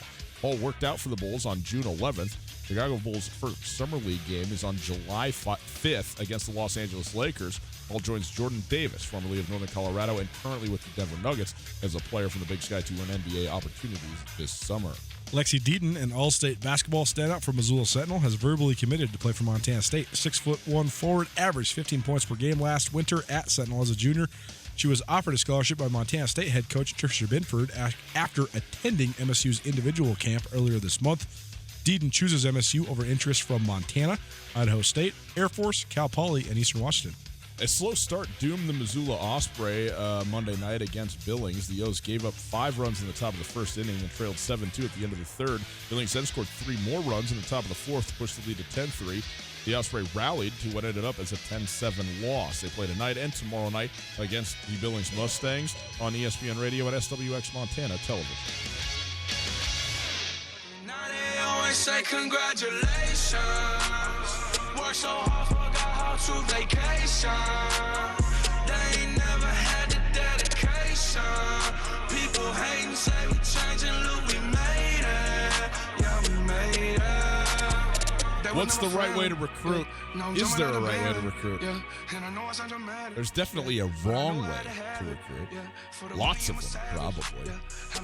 But there's probably a couple that are both equally good and drastically different. It's Tootell and Nuanez, 129 ESPN Radio. Broadcasting from the Kurtz Polaris Studios. Kurtz Polaris at 2904 West Broadway in Missoula, Highway 83 in Sealy, online at kurtzpolaris.com. Find us on the World Wide Web, 1029ESPN.com, Facebook/ESPN Missoula, Skyline Sports MT.com. You can listen there to the Big Sky Breakdown podcast series, and within that, our ESPN roundtables, which have been a lot of fun. And you weren't with us off the top. Again, I had the chance to interview Marty Morningwig earlier today and Jim O'Day. So 2 really cool ESPN roundtables coming up over the next 2 weeks, starting tomorrow with Marty Morningwigs at noon on ESPN Radio, and then again at 5 on Thursday during this show. So if you're out of market, you can see it on SWX Montana. Coulter, I had in here this whole Keenan Cunningham story, which should mean nothing to anyone that's listening to us, but it is there has been this now shift in college basketball to hire a relative, whether it's a father, in this case a brother, of a elite prospect, as a matter of landing that prospect, that now this parent or brother or somehow has a job as an assistant coach on the staff at the school, and then thereby attends the school. We could talk about that if we want to. We also, though, had started to get into, you think that there's 4, maybe 5 offers out right now for the University of Montana football team. And I believe the number you quoted to me from Montana State was 200. It's not actually Of course it's not 200. accurate. Yes. Dozens, though. It was an exaggeration for the sake of making a point. But the point is this. There are probably dozens of effective ways to go about it. There's probably as many different ways as there are, collegiate programs. I get that. But the way that Bobby Hauck at the University of Montana and Jeff Choate at Montana State go about it are pretty notably different from one another. And the sort of perspectives on which way or on why they do it the way that they do it are both valid, it seems to me. And so I don't know that the conversation is, well, which one of these is better, but they're different, and why, and what gives, one the value that it has and what gives the other the value that it has. And basically for Montana State, Jeff Choate said, we're going to get out there. We're going to offer a bunch of guys really, really early on. We're going to see if maybe we can get the jump on some guys who have great talent that maybe we're the first offer they get, and they go, they're excited about it, and they go, yeah, let's do it. Let's go to Montana State.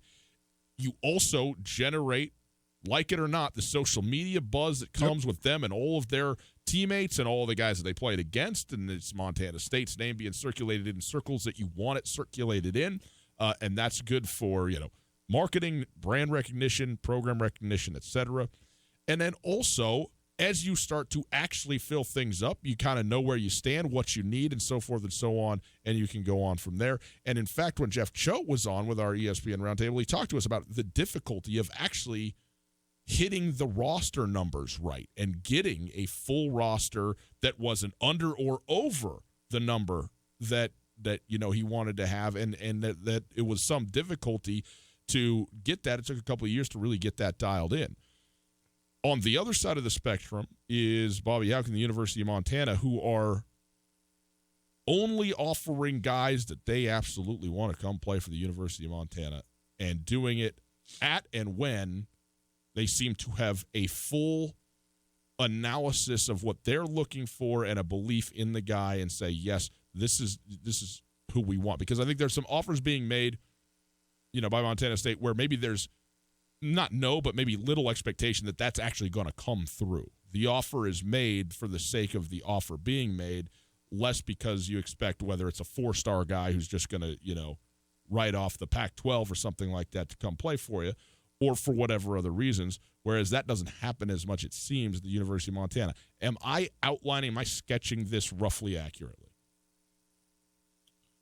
Yeah, and I think that there's some other details that are necessary to add to this conversation. And I think one, Bobby Hauck said on signing day this last year, he said, one of the things that I really try to prioritize is recruiting kids whose families can drive to campus. Because if they can drive to campus, and I remember this when, my best friends growing up were Jason Ty Palmer. And they were, Missoula guys whose family was very involved in the University of Montana athletics, who had season tickets, all this stuff. But I remember that one of the main ways that Coach Hauck recruits is, there's all the talk about your official visit. When they bring you on campus, they show you around, they give you tickets to the game, you're standing on the sidelines. That's all fine and dandy. But I remember going and sitting in the recruits section with the Palmers every weekend. Because Bobby Hauck, every guy that's from Montana or that's within driving distance, from Coeur d'Alene, like Matt Troxel, guys like that, there's tickets waiting for you at will call. And the University of Montana is not putting you up. There's no legal stuff going on here. They could, Bobby Hauck is provided with a ton of tickets. Any coaching staff is, obviously, But then you can go see 3, 4, 5, 6, 8 games if you want, if there's playoff games. And so then the recruiting is doing itself, and you're not having to spend hardly any time coaxing this kid and promising this kid. He's just going to the Grizz games. He's like, well, this is pretty cool. I would want to do this. And so I think that's one thing to recognize, because if you are attending one or more Montana or Montana State games of your own fruition throughout the course of a year, the likelihood that that's where you're going to go is sky high. Yes. So, right. And it's certainly, this will happens at, I would think, a lot of schools, but especially in places like Bozeman, like Missoula, where the distances are significant, and getting here is no easy task. If you aren't here already, then it becomes even the more so. And Jeff Choate has a very FBS recruiting web connections, but also a very FBS mindset in terms of, we're going to recruit the best players, and then we're going to develop those guys, but we're going to recruit dudes who can help us now. And he's out-recruited guys all the time. And you can't fault him for it. They made the playoffs last year. And when you can bring in a transfer or an impact freshman, or you can just roll with Troy Anderson right out the gates, that's great. But Bobby Hauck, the way his program works, his ideal program is to never recruit anybody that plays when they're a freshman ever. Ever, ever, ever. Get them in the program. Make them buy into the program. Make them develop within the program. And then you don't play until you're a redshirt sophomore, a redshirt junior.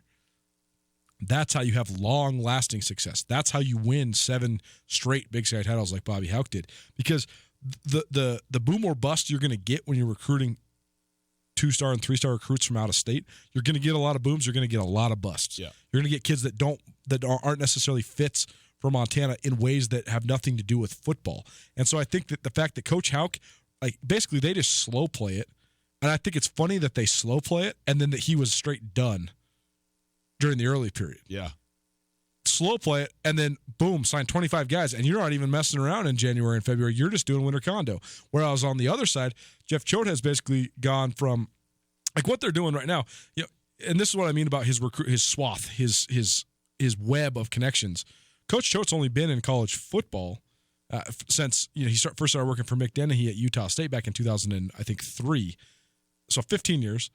But Boise State 2006 through Washington in 2015, you're talking about 2 different places that have huge presences in the places that Montana State wants to recruit. Sure. So, and Jeff Choate, there's so many guys that are still there at both schools. So, you have a guy you like in Seattle, and then you call Joey Thomas, who's the head coach at Garfield, who played at Montana State. You say, what do you think of this guy?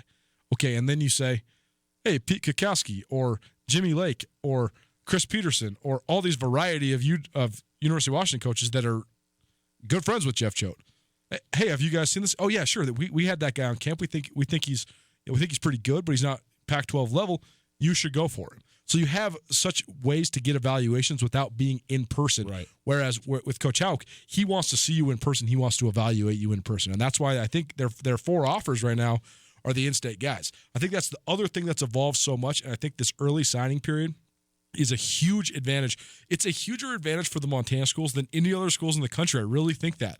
Because you can basically go to war for the 20 Montana kids that are worthy of playing for the Cats or the Grizz every year. Sign them up. And then you can fill in the blanks of what you need the second 6 weeks. And you're recruiting those out-of-state guys in the meantime. Sure.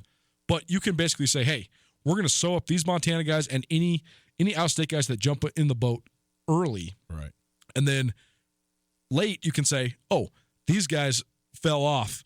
They're not on Fresno State's roster. They're not on Boise State's radar. Give me that guy. Give me that guy. Give me that guy. And that's last year you saw that with Montana State specifically. They went almost all Montana early and almost all borderline Mountain West guys late. And I just want to clarify too, the idea that, Jeff Choate and the Montana State staff have X number of offers out there that are bunches of offers.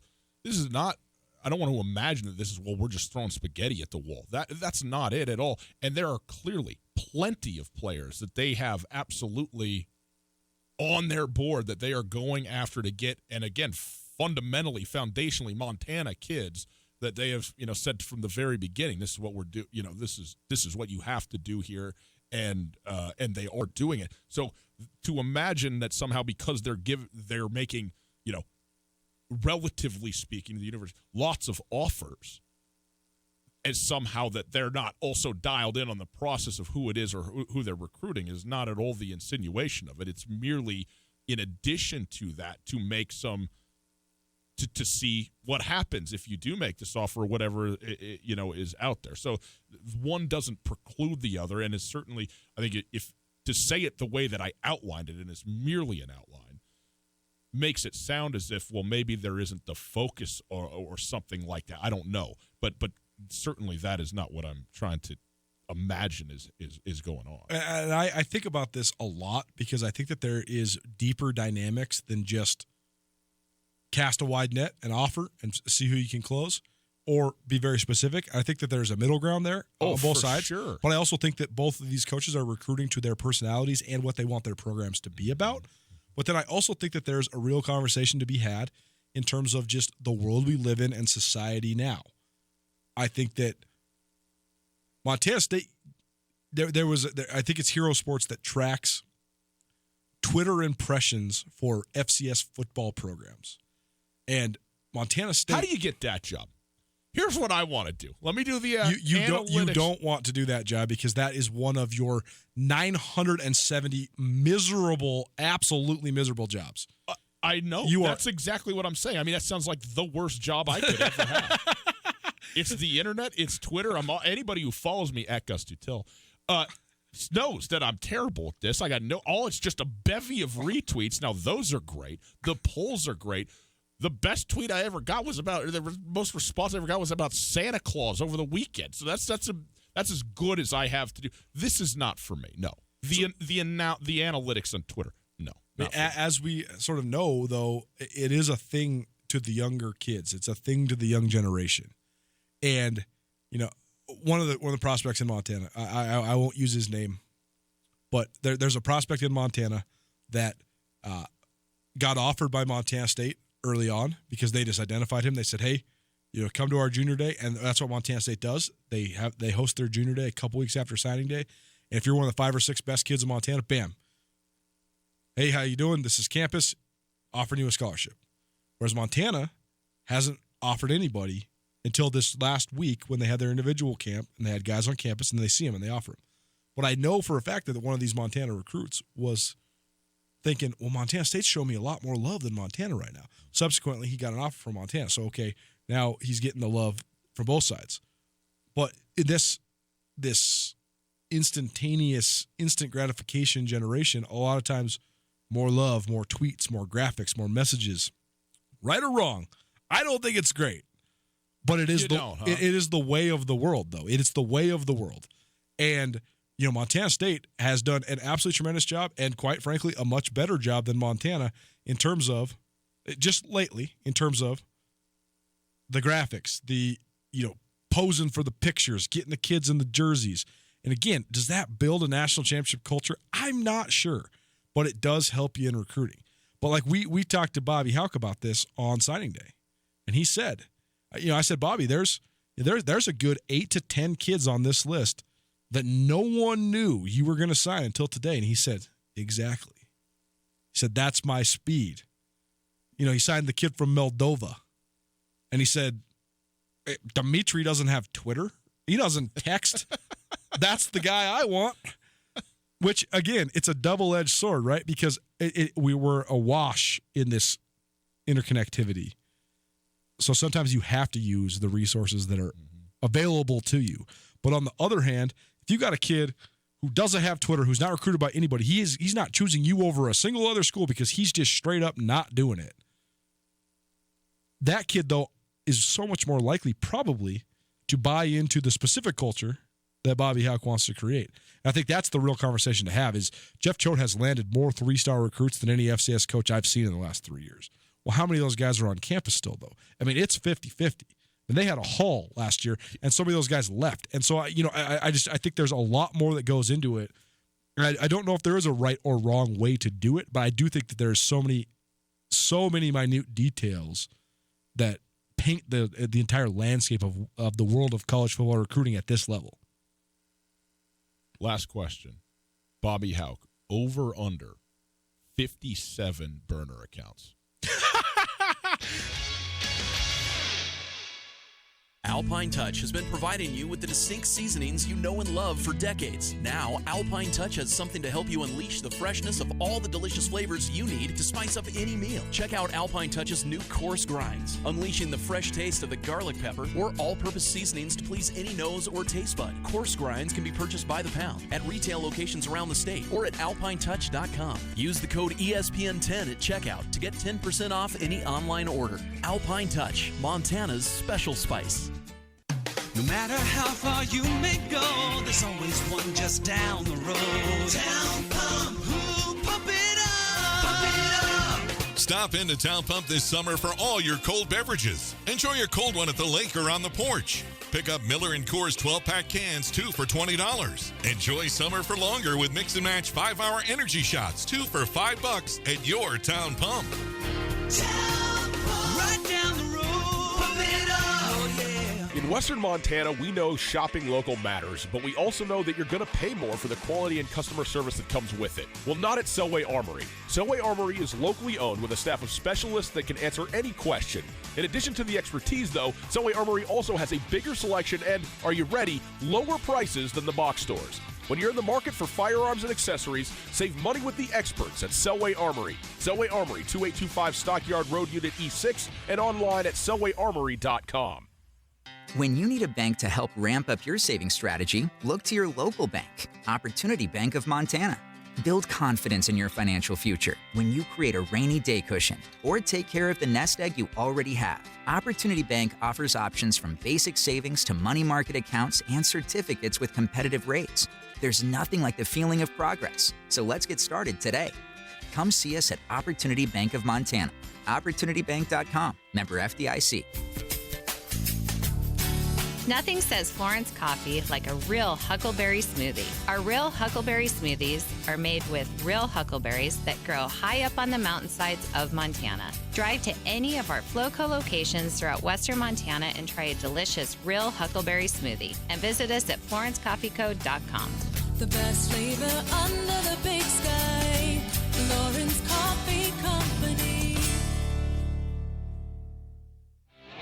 Still emerging from your winter hibernation and need to get your bearings straight? Cruise on down to Port of Missoula for all your spring and summer needs. Come check out their men's and women's streetwear, sunglasses, and shoes from brands like Vans, Adidas, Thrasher, Volcom, and the original Port of Missoula brand. They also have all your skating needs covered, from tune-ups to fresh-made custom boards. Port of Missoula, Missoula's original board shop since 1989, on the Hip Strip, 618 South Higgins. Tootell and Nuanez. Listen to the podcast on the TuneIn Radio app or on iTunes, 1029ESPN.com.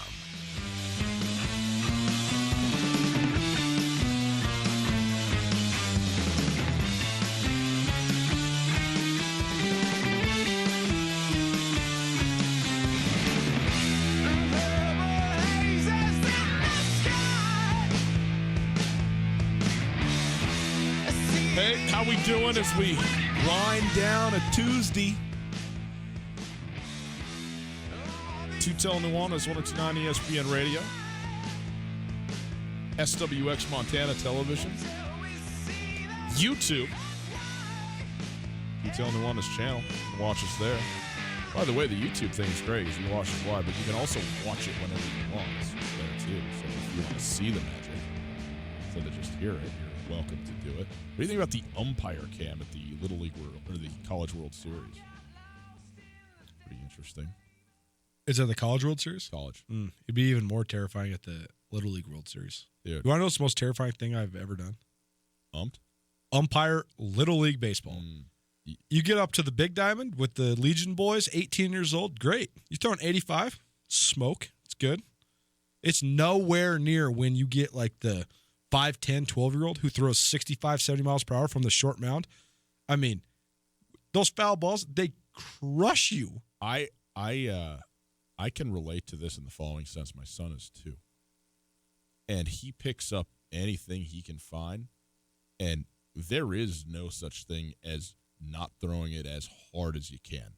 And even though the hardest he can throw something ain't that hard, the amount of wind-up that he takes, you think it's coming at a hundy. It's coming out of there at a hundy for your eyeball. You know what I mean? Whatever it is. It could be a golf ball, could be a Nerf ball, could be a piece of Play-Doh, could be a pen, could be anything, could be everything. It is everything. And it's mortifying. I find myself just diving out of the way as he's not even throwing anything. It's as likely to slip out of his hand backwards as it is to come. But if he gets a hold of one, he could rip it, and it's the buildup that's just – he's 4 feet away from you. That's the other thing, little league baseball. The mound's 14 feet away from the catcher. So even if it's only coming at 50 miles an hour, you still – where are you going? I mean, it's nowhere. Like the dudes that throw, the kids that throw in the mid-60s in majors baseball, that's the equivalent of throwing 95, 97 miles per hour because of the short reaction time. It is Tootell and Nuanez, 102.9 ESPN Radio. If you missed anything in the show today, you can check it out on the podcast. The podcast is available on the TuneIn Radio app and on iTunes. Wherever you get your podcasts, you can listen to the Tootell and Nuanez podcast. It's there thanks to the Wingate by Wyndham Hotel. Okay, Coulter, here we are. A couple very accomplished radio show hosts, lifelong sports people. And, the people that listen to us certainly expect us to know absolutely everything there is to know in our realm. So here we go. I don't know the answer to this question. What is the series best of in College World Series baseball? 3. It is 3. So if you put my feet to the fire and made me guess, I would have said 3. So what we're talking about is but up to the College World Series, it's not. No, it is, I think. Isn't it? Like in the Super Regionals and stuff? I think it's 3. Well, I mean, I think there's some one-and-done games, right, where you just, like, winner moves on in the early rounds. I don't know. Maybe they're all series. Here's the thing, though. What we're talking about is a 7-4 win for the Wolverines last night means that the Michigan Wolverines are playing for a College World Series title right now. Am I right about this? I think that's correct. Vanderbilt, Michigan, top of the 3rd inning, 1 out, and a 0-0 tie. A runner on 3rd. 2 outs now, excuse me. So the ground out advances the runner from 2nd to 3rd. It's the 2nd out of the inning for Vanderbilt. And so Michigan, with 1 runner 90 feet away, needs an out to get out of this half of the inning, but still goose eggs on the board for both teams. Michigan just kind of coming out of nowhere. I think they're going to do this thing, man. I think there's a little magic about this Michigan team as good as Vanderbilt. Vanderbilt. Here's the thing. Vanderbilt's got the rocker. School's got to go John Rockers? No, he's not John Rocker's kid. Oh, okay. He is. You said. He is ferocious. Yeah. He's one of those guys where you only need to see him for 30 seconds where you're like, well, that is what they look like. When you are a bottom-of-the-barrel team, school in your conference, and by the way, Vanderbilt is not bottom-of-the-barrel in any sense except for the following one. They got 5,000 students. Okay? And they're in the SEC, going against 40,000 student populations and giant money, although Vanderbilt does not lack for financial resources, certainly. My point is this. Vanderbilt competing in the SEC on a year-in basis in football, unlikely. Basketball, unlikely. But you know what you can do? You can find a sport that you create a name in, and all of a sudden you just dominate that. And even though the Vanderbilt baseball team is on national television but about a week and a half to 2 weeks out of the year, historically, Oregon State, Oklahoma, Long Beach have been, these baseball powers. And Vanderbilt, I don't think, has, the history of some of these schools. But recently, they've been as good as it gets. And you can throw your resources into something, maybe something where there's less teams that are really pushing, less schools that are really pushing for it and get it done. Okay, that got us to the end. Well done.